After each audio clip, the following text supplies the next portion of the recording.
નમસ્કાર વિદ્યાર્થી મિત્રો, ધોરણ 11 અર્થશાસ્ત્ર પ્રકરણ 6 બજાર. વિદ્યાર્થી મિત્રો, પ્રસ્તુત પ્રકરણમાંથી એક પણ મુદ્દો રદ કરવામાં આવેલો નથી, એટલે કે સંપૂર્ણ પ્રકરણ, સમગ્ર પ્રકરણ 6નો અભ્યાસક્રમ એ સમાવેશ કરવામાં આવેલો છે કે રદ કરવામાં આવેલો નથી. તો ચાલો વિદ્યાર્થી મિત્રો, પાઠની શરૂઆત કરીએ.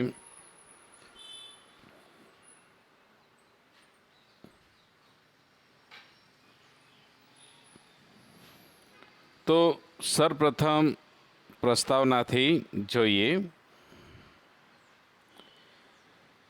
કે સામાન્ય રીતે જે સ્થળ વસ્તુ કે સેવાનું ખરીદ વેચાણ થતું હોય એ સ્થળને આપણે બજાર તરીકે ઓળખીએ છીએ.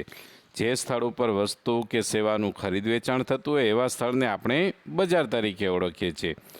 આપણો બજાર વિશેનો ખ્યાલ એક ભૌગોલિક વિસ્તાર પૂરતો જ મર્યાદિત છે. કોઈ એક જગ્યા, ભૌગોલિક એટલે જે ભૂગોળને આધારિત કોઈ જગ્યા ઉપર જ આપણો આ ખ્યાલ રહ્યો એ મર્યાદિત છે. પરંતુ અર્થશાસ્ત્રમાં બજારનો ખ્યાલ આવો મર્યાદિત નથી, એટલે કે વિસ્તૃત છે. તો વિદ્યાર્થી મિત્રો, બજાર એટલે શું? બજારનો અર્થ આપણે જોઈએ તો અર્થશાસ્ત્રમાં વસ્તુ કે સેવાના ખરીદ વેચાણના હેતુથી ખરીદનાર અને વેચનારા એકબીજાના પ્રત્યક્ષ કે પરોક્ષ સંપર્કમાં આવે એ વ્યવસ્થાને બજાર તરીકે ઓળખવામાં આવે છે. જ્યાં વસ્તુ કે સેવાના ખરીદ વેચાણના હેતુથી ખરીદનાર અથવા વેચનાર એકબીજાના પ્રત્યક્ષ અથવા પરોક્ષ રીતે સંપર્કમાં આવે એવી વ્યવસ્થાને બજાર તરીકે ઓળખીએ છીએ. દાખલા તરીકે એક વ્યક્તિ અમદાવાદમાં છે અને એક વ્યક્તિ કલકત્તામાં છે. તો કલકત્તામાં બેઠેલો વ્યક્તિ અને અમદાવાદમાં રહેલ વ્યક્તિ બંને ફોન ઉપર કોઈ વસ્તુનો સોદો કરે તો એ દાખલા તરીકે પોતે ચોખાની ખરીદી માટે અમદાવાદની વ્યક્તિ અહીંથી ફોન કરે તો એ ચોખાના બજારમાં પ્રવેશ કર્યો છે તેમ કહેવાય. તો વિદ્યાર્થી મિત્રો, અહીં કોઈ ભૌગોલિક સ્થળ આપવામાં આવેલું નથી. હવે પ્રોફેસર સેમ્યુઅલ્સના શબ્દોમાં કહીએ તો બજાર એટલે એક એવી કાર્યપ્રણાલી કે જ્યાં ખરીદનાર અને વેચનાર વસ્તુ અને સેવાની કિંમત અને જથ્થા એટલે કે પ્રમાણને નક્કી કરવાના હેતુથી એકબીજાના સંપર્કમાં આવે. તો બજારને એક કાર્યપ્રણાલી છે કે જ્યાં ખરીદનાર અને વેચનાર પોતાની વસ્તુ કે સેવાની કિંમત અને જથ્થાના પ્રમાણને નક્કી કરવાના હેતુથી એકબીજાના સંપર્કમાં આવે છે.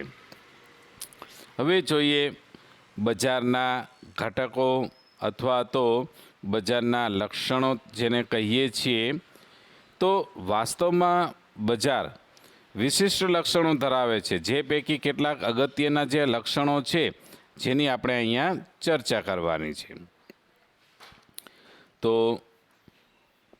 બજારમાં વસ્તુ અને સેવા ખરીદનારા અને વેચનારા હોવા ફરજિયાત છે, તો જ બજાર અસ્તિત્વ. તો ખરીદનાર અને વેચનારા એ બજારનું મુખ્ય લક્ષણ, તો જ બજાર અસ્તિત્વમાં આવે છે. જો ખરીદનારા અને વેચનારા ન હોય તો બજાર અસ્તિત્વમાં આવતું નથી. તેઓ દ્વારા જ કે પોતાના અંગત હેતુસર જે વિનિમય કરવામાં આવે છે તેને ખરીદ વેચાણની પ્રક્રિયા કહેવાય છે. તો ખરીદ વેચાણની પ્રક્રિયા એટલે શું? તો પેલું તો બજારના અનિવાર્ય અંગ છે ખરીદનારા અને વેચનારા. હવે આ ખરીદનારા અને વેચનારા દ્વારા જ પોતાના અંગત હેતુસર, તો જે વ્યક્તિને વસ્તુની જરૂર હશે એ વ્યક્તિ ખરીદી કરશે અને જે વ્યક્તિને નાણાંની જરૂર હશે એ વસ્તુનું વેચાણ કરશે. તો આ જ રીતે ખરીદનાર અને વેચનાર દ્વારા ખરીદી અને વેચાણની પ્રક્રિયા જન્મે છે. અહીં વેચનાર પોતાનો નફો મહત્તમ કરવાના ઉદ્દેશ અને ખરીદનાર વસ્તુમાંથી મળતો સંતોષ મહત્તમ મેળવવાના હેતુથી આ પ્રક્રિયામાં જન્મ લે છે. તો અહીં દાખલા તરીકે તમે વસ્તુને વેચનાર હો તો તમને વધુને વધુ નફો મળે એવો તમે પ્રયત્ન કરશો, અથવા જો તમે ખરીદનાર હશો તો વસ્તુમાંથી તમને મહત્તમ સંતોષ મળશે એવા આપણે પ્રયત્ન કરીશું. તો પહેલું જ લક્ષણ ખરીદનારા અને વેચનારા હોવા જોઈએ. ત્યારબાદ બીજું છે વસ્તુ કે સેવા. તો બજારમાં માંગ પામતી અને વેચાણ થતી વસ્તુઓ કે સેવાઓ હોવી જરૂરી છે. બજારમાં ઉત્પાદક કે વેચનાર પોતાનો મહત્તમ નફો કરવાના આશયથી વસ્તુ કે સેવાઓના વિભિન્ન પ્રકારો તેમજ સ્વરૂપો બહાર પાડે છે અને તે વસ્તુઓ અને સેવાઓ પ્રતિ ખરીદનારને આકર્ષવાનો પ્રયત્ન કરે છે. જ્યારે ખરીદનાર વસ્તુ કે સેવાઓના ઉપભોગમાંથી પોતાનો સંતોષ મહત્તમ કરવા વસ્તુ કે સેવાઓનું આદર્શ સંયોજન ખરીદે છે. કઈ વસ્તુ ખરીદવી એ ગ્રાહક ઉપર રહેલી છે. વેચાણકાર વસ્તુને એવી રીતે બનાવે છે કે સામેવાળો જે ખરીદનાર વ્યક્તિ એ વસ્તુ ખરીદવા આકર્ષાય. એટલે કે બીજું છે, પેલું તો ખરીદનારા અને વેચનારા હોવો જોઈએ, બીજું છે વસ્તુ અને સેવાઓ હોવી જોઈએ. ત્યારબાદ ત્રીજું છે સંપર્ક, કે બજારમાં વસ્તુ કે સેવાઓના ખરીદનારા અને વેચનારા એક અથવા બીજા પ્રકારે એકબીજાના સંપર્કમાં આવે છે. આ સંપર્ક પ્રત્યક્ષ કે પરોક્ષનો હોઈ શકે છે. કોઈ સીધા એકબીજાને મળે છે, આપણે દાખલા તરીકે કરિયાણાની દુકાન જે સ્ટેશનરી જાય તો પ્રત્યક્ષ રીતે, અને મોબાઈલ ઉપર વાત કરી અને વસ્તુ મગાવીએ તો એ પરોક્ષ રીતે. તો આમ ખરીદનારા અને વેચનારા કા પ્રત્યક્ષ રીતે અથવા તો પરોક્ષ રીતે. આપણે જે ફ્લિપકાર્ટ, એમેઝોનની સાઇટ ઉપર તો એ પરોક્ષ રીત થઈ, ત્યાં આપણે સીધા ઉત્પાદકના સંપર્કમાં આવતા નથી.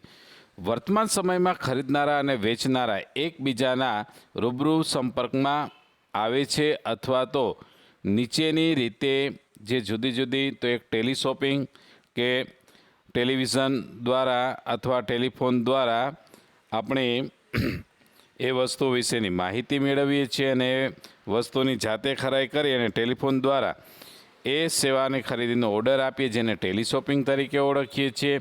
ત્યારબાદ ઓનલાઈન શોપિંગ કે ઇન્ટરનેટ અને મોબાઈલના માધ્યમથી અથવા તો વેબસાઇટ ઉપર જઈ એમેઝોન, ફ્લિપકાર્ટ વગેરે ઉપરથી વસ્તુઓ વિશેની માહિતી મેળવી અને આપણે વસ્તુ ખરીદીએ છીએ. તો આ રીતના ટેલિશોપિંગ અને ઓનલાઈન શોપિંગ પણ આજે સંપર્કના જુદા જુદા માધ્યમો છે. ત્યારબાદ આવે છે વસ્તુની કિંમત. તો બજારમાં ચોક્કસ સમયે કોઈ એક વસ્તુ કે સેવાની કિંમત નક્કી થયેલી હોવી જોઈએ.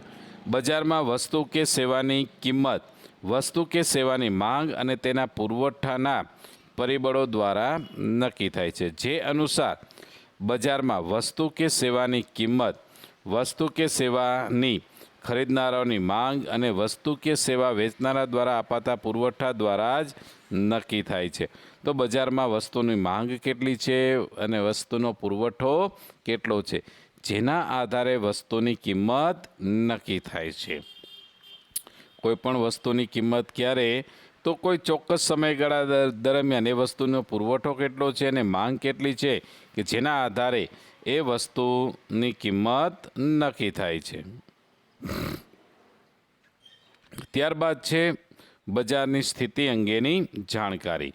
તો બજારની સ્થિતિ અંગેની જાણકારી વસ્તુ કે સેવાના ખરીદનારા અને વેચનારને હોવી જોઈએ. બજારમાં ફુગાવો અથવા મંદીના વલણો હોય અથવા કોઈ કુદરતી માનવીય આફત આવી હોય તો તેવા સંજોગોમાં ઉત્પાદક વેચાણ કે ખરીદીના સંદર્ભમાં યોગ્ય સમયે યોગ્ય જથ્થાને અનુસરતા નિર્ણય લઈ શકે છે. તો બજારની પરિસ્થિતિ કેવી છે, તો એ બજારની પરિસ્થિતિને ધ્યાનમાં લઈ વસ્તુની ખરીદી કરવી કે ન કરવી એ અંગે પોતે નિર્ણય લઈ શકે. દાખલા તરીકે કોઈ પણ વસ્તુનો ફુગાવો હોય, દાખલા તરીકે અમુક સમયે શાકભાજી લોટ ઓફ હોય છે તો ત્યારે એ વસ્તુનો ભાવ ઘટી જાય છે, અને આથી ઉલટું જ્યારે એ વસ્તુ ન હોય ત્યારે મંદીના સમયમાં એ વસ્તુનો ભાવ ઊંચકાય છે. એવી જ રીતે કોઈ કુદરતી આફત હોય અથવા કોઈ માનવીય આફત હોય તો આવા સંજોગોમાં પણ એની અસર ઉત્પાદન, વેચાણ અને ખરીદી ઉપર પડે છે. ત્યારે એ સમયે કે ખરીદનાર અને વેચનાર યોગ્ય સમયે યોગ્ય જથ્થાને અનુસરતા પોતે નિર્ણય લઈ શકે છે. હવે જોઈએ બજારનું વર્ગીકરણ. તો અર્થશાસ્ત્રીઓ બજારનું વર્ગીકરણ જુદા જુદા માપદંડોને આધારે કરે છે. એક જે અનુસાર સ્થાન આધારિત બજાર, બીજું છે સમય આધારિત બજાર, પછી વસ્તુના સ્વરૂપ આધારિત બજાર, વસ્તુના જથ્થા આધારિત બજાર અને નિયંત્રણ આધારિત બજાર અને હરીફાઈ આધારિત બજાર. તો આ રીતના જુદા જુદા બજારોનું વર્ગીકરણ એના જુદા જુદા માપદંડોને આધારે નક્કી કરવામાં આવે છે. તો જેમાંથી આપણે 3 પ્રકાર, એક સ્થાન આધારિત બજારનો અભ્યાસ કરવાનો છે, એક જથ્થા આધારિત અને એક છે હરીફાઈ આધારિત. તો વિદ્યાર્થી મિત્રો, સૌપ્રથમ આપણે સ્થાન આધારિત બજારનો અભ્યાસ જોઈએ. તો સ્થાન આધારિત બજારને ભૌગોલિક વિસ્તારને આધારે વિભાજિત કરવામાં આવે છે. સ્થાનનો શબ્દ ખબર, સ્થાન એટલે ભૌગોલિક કોઈ જગ્યા, અને જગ્યાને આધારે બજારનું વર્ગીકરણ કરવામાં આવે છે. દાખલા તરીકે પેલું છે સ્થાનિક બજાર. તો સામાન્ય રીતે જે વસ્તુઓ કે સેવા જ્યાંનું ઉત્પાદન થતું હોય ત્યાં જ તેનું વેચાણ થતું હોય, તો આ પ્રકારની જે બજાર છે એને આપણે સ્થાનિક બજાર તરીકે ઓળખીએ છીએ. સ્થાનિક બજાર કોઈ એક ચોક્કસ ગામ કે શહેર પૂરતું સીમિત હોય છે. સ્થાનિક બજાર રહ્યું એ કોઈ એક ચોક્કસ ગામ કે કોઈ ચોક્કસ શહેર પૂરતું સીમિત હોય છે. ઉદાહરણ તરીકે માટીના વાસણોનું બજાર, તો આ પ્રકારનું જે બજાર છે એ પોતાના સ્થાન પૂરતું સીમિત હોય છે. ત્યારબાદ આવે છે બીજો સ્થાન આધારિતનો પ્રકાર છે પ્રાદેશિક, પોતાના અમુક પ્રદેશ પૂરતું જ મર્યાદિત. તો જ્યારે વસ્તુઓ કે સેવાઓનું ખરીદ વેચાણ કોઈ એક ચોક્કસ પ્રદેશ પૂરતું જ સીમિત હોય ત્યારે તેને પ્રાદેશિક બજાર કહેવાય છે. તો વિદ્યાર્થી મિત્રો, પ્રાદેશિક બજાર એટલે શું? તો વસ્તુનું ખરીદ વેચાણ કોઈ એક પ્રદેશ પૂરતું જ સીમિત હોય તો તેને પ્રાદેશિક બજાર. એનો અર્થ એમ થાય છે કે એક જ રાજ્યમાં આવેલા વિભિન્ન બજારને પ્રાદેશિક બજાર કહે છે. એક જ બજાર, બરાબર, એક જ રાજ્યમાં આવેલા વિભિન્ન બજારને પ્રાદેશિક બજાર કહે છે. આ બજાર એક જ રાજ્યના જુદા જુદા જિલ્લાઓ સુધી વિસ્તરેલ છે. દાખલા તરીકે ગુજરાત રાજ્યમાં અમદાવાદ ખાતેના વિભિન્ન બજાર અને વડોદરા ખાતેના વિભિન્ન બજાર, તો એ વાસ્તવમાં શું છે? તો એ વાસ્તવમાં પ્રાદેશિક બજાર છે. સુરતની ઘારી, પ્રાદેશિક ભાષાના ચલચિત્રો, પ્રાદેશિક ભાષાના પુસ્તકો, તો આ વગેરે પ્રાદેશિક ભાષાઓ છે. તો આ પ્રાદેશિક બજારના ઉદાહરણો છે. સુરતની ઘારી તો એ સુરત પૂરતી જ, રાજકોટના પેંડા તો એ રાજકોટ પૂરતા જ. તો આ રીતે અમુક અમુક પ્રદેશની અમુક અમુક વસ્તુઓ, વડોદરાનો લીલો ચેવડો, તો વગેરે એ પ્રાદેશિક બજાર છે. હવે રાષ્ટ્રીય બજાર, તો જ્યારે વસ્તુઓ કે સેવાઓ સમગ્ર રાષ્ટ્રમાં ખરીદ વેચાણ પામતી હોય તેવા બજારના કદને રાષ્ટ્રીય બજાર કહે છે. તો આખા દેશની અંદર વસ્તુઓ કે સેવાઓનું વેચાણ થતું હોય તો આ પ્રકારના જે બજાર છે એને રાષ્ટ્રીય બજાર તરીકે ઓળખીએ છીએ. આ બજાર રાષ્ટ્ર એટલે કે દેશના વિવિધ રાજ્યોમાં વિસ્તરણ પામેલા હોય છે. દાખલા તરીકે ડેરીની પ્રોડક્ટ તો અમૂલ ડેરી છે એ રાષ્ટ્રીય બજાર છે. પછી સાડીનું બજાર, તો અમુક પ્રકારની કંપનીઓની સાડી, એ હિન્દી ભાષાની જે નવલકથાઓ, તો આ વગેરે જે આજના સમયની અંદર રાષ્ટ્રીય બજાર તરીકે. ત્યારબાદ આંતરરાષ્ટ્રીય બજારો. તો આંતરરાષ્ટ્રીય બજારો વૈશ્વિક બજાર તરીકે પણ જેને આપણે ઓળખીએ છીએ. આ બજાર વિશ્વના વિવિધ બજારો સુધી વિસ્તરેલી હોય છે કે એક દેશનું અન્ય દેશમાં વસ્તુઓ કે સેવાનું વેચાણ થતું હોય તો આ આંતરરાષ્ટ્રીય બજાર એટલે દેશની સીમાઓને ઓળંગીને થતા ખરીદ વેચાણ. આ બજારમાં ખરીદ વેચાણને આયાત નિકાસ શબ્દો દ્વારા ઓળખવામાં આવે છે. દાખલા તરીકે અન્ય દેશમાંથી આપણે વસ્તુ મગાવીએ તો આયાત કરી કહેવાય, અને આપણા દેશમાંથી અન્ય દેશમાં વસ્તુઓનું વેચાણ કરીએ તો એ વસ્તુની નિકાસ કરી કહેવાય. તો આવી અંગ્રેજી પુસ્તકો, ચાઇનામાંથી જે મોબાઈલ આવે છે, અન્ય દેશોમાંથી જે દવા આવે છે, તો વગેરે આંતરરાષ્ટ્રીય બજાર છે. હવે બજારોનું વર્ગીકરણ ભૌગોલિક રીતે ચુસ્ત એટલે કે હવે જડ રહ્યું નથી. શા માટે? તો ગમે તે પ્રદેશની વસ્તુ હવે ગમે તે પ્રદેશમાં સરળતાથી ઝડપી વાહન વ્યવહારની મદદથી પહોંચી શકે છે. કારણ કે વૈજ્ઞાનિક શોધખોળો, વાહન વ્યવહાર, સંદેશા વ્યવહારની સગવડને કારણે અને ફ્રીજ એન્ડ કોલ્ડ સ્ટોરેજની સગવડતાને કારણે બજારોનું વર્ગીકરણમાં ફેરફાર થઈ શકે છે.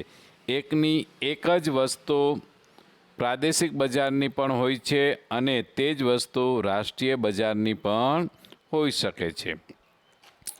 તો વિદ્યાર્થી મિત્રો, અહીં આપણે સ્થાન આધારિત તો પ્રાદેશિક બજાર, સ્થાનિક બજાર, પ્રાદેશિક બજાર, ત્યારબાદ આપણે રાષ્ટ્રીય બજાર અને આંતરરાષ્ટ્રીય આવા 4 પ્રકારો જોયા.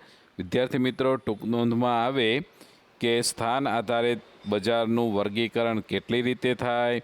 તો 4 રીતે: સ્થાનિક, પ્રાદેશિક, રાષ્ટ્રીય અને આંતરરાષ્ટ્રીય બજાર. ત્યારબાદ જથ્થા આધારિત બજાર. તો જથ્થા આધારિત બજારમાં મુખ્યત્વે 2 જ પ્રકારના બજારનો સમાવેશ થાય છે. એક જથ્થાબંધ બજાર અને એક છે છૂટક બજાર. તો આપણે સર્વપ્રથમ જથ્થાબંધ બજારનો અભ્યાસ કરી. તો જથ્થાબંધ બજાર એક એવું બજાર છે જેમાં મોટા જથ્થામાં વસ્તુઓનું ખરીદ વેચાણ થતું હોય. તો જ્યાં મોટા જથ્થામાં વસ્તુ અને સેવાનું ખરીદ વેચાણ થતું હોય તો એવા પ્રકારના બજારને આપણે જથ્થાબંધ બજાર તરીકે ઓળખીએ છીએ.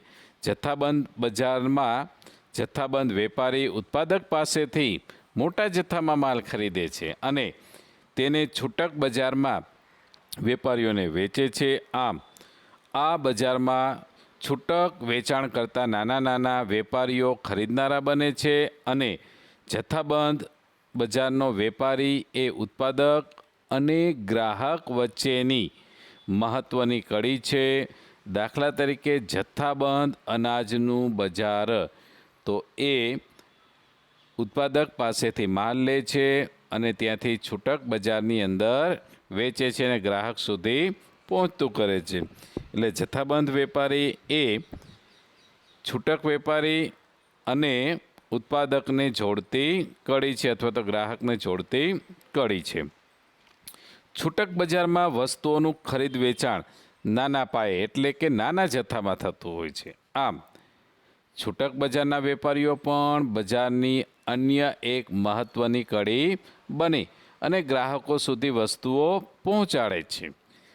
આપણી આસપાસ રહેલા કરિયાણાના જે દુકાનદારો છે એ પોતે શું છે? તો કે છૂટક બજારના વેપારીઓ છે. જથ્થાબંધ બજારમાંથી પોતે વસ્તુઓ મોટા જથ્થામાં ખરીદ કરી નાના જથ્થામાં છૂટક રીતે ગ્રાહક કે ઉપભોક્તા વર્ગને વેચે છે. આમ છૂટક બજારના વેપારીઓ વસ્તુઓનું પુનઃવેચાણ કરે છે. નીચેનામાંથી કોણ વસ્તુનું પુનઃવેચાણ કરે છે? તો છૂટક બજારના વેપારીઓ એ જથ્થાબંધ વેપારી પાસેથી માલ ખરીદે અને ફરીથી પુનઃવેચાણ કરે છે. આમ ગ્રાહકોને તેઓની જરૂરિયાત અનુસાર વસ્તુ અને સેવા પહોંચાડે છે. તો વિદ્યાર્થી મિત્રો, હવે આપણે ભાગ 2ની અંદર હરીફાઈ આધારિત બજાર તો જેના વિશે અભ્યાસ કરીશું. તો ત્યાં સુધી જય હિન્દ, જય ભારત, આવજો.